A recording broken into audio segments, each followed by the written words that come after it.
Delhi high court के फैसले के बाद उन्नाव दुष्कर्म मामले में सियासी और सामाजिक हलचल तेज हो गई।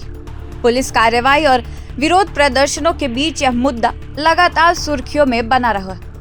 दिल्ली हाईकोर्ट द्वारा पूर्व भाजपा विधायक और उन्नाव दुष्कर्म मामले के दोषी कुलदीप सिंह सेंगर की सजा निलंबित किए जाने के फैसले को अब सीबीआई ने सुप्रीम कोर्ट में चुनौती दी थी। इसी के चलते सुप्रीम कोर्ट में इस मामले की सुनवाई चल रही थी। हालांकि सुप्रीम कोर्ट ने दिल्ली हाई कोर्ट के उस आदेश पर रोक लगा दी है जिसने 2017 के उन्नाव रेप केस में एक नाबालिग लड़की के साथ रेप का मामले में बीजेपी से निकाले गए नेता कुलदीप सिंह सेंगर की उम्र कैद की सजा को सस्पेंड कर दिया था। इस बीच कुलदीप सिंह सेंगर की बेटी ऐश्वर्या सेंगर का एक सोशल मीडिया पोस्ट तेजी से वायरल हो रहा है। ऐश्वर्या ने एक्स पर पोस्ट करते हुए लोगों से धरना प्रदर्शन न करने की अपील की।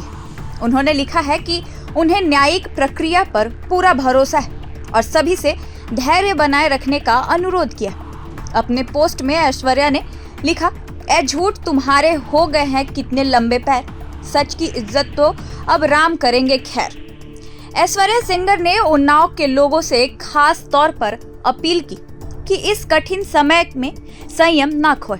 उन्होंने कहा कि लोगों का धैर्य और आशीर्वाद ही उनके परिवार की सबसे बड़ी ताकत है। ऐश्वर्या ने साफ कहा कि वह न्यायपालिका पर भरोसा रखती हैं और किसी भी तरह के विरोध प्रदर्शन से बचने की अपील करती है।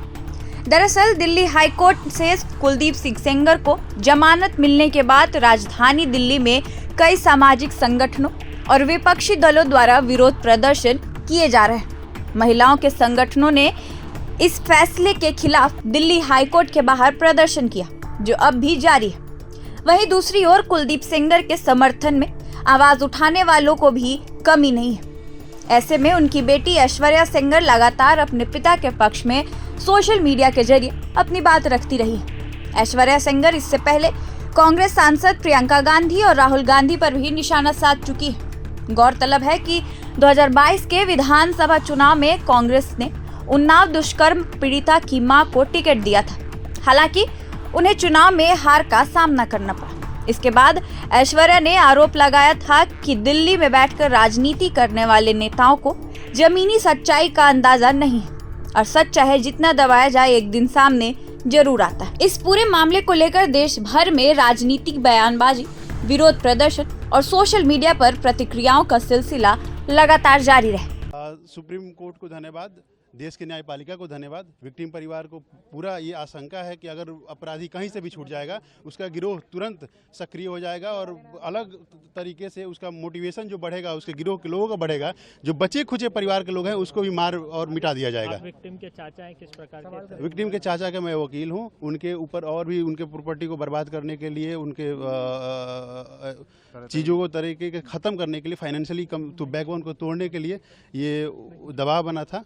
अभी भी उनके परिवार पे उनका जो माइनर बच्चा है जिसकी आइडेंटिटी डिस्क्लोज नहीं कर सकती है, उसको स्कूल से निकाल दिया जा रहा है। उसके स्कूल में रजिस्ट्रेशन नहीं हो रहा है।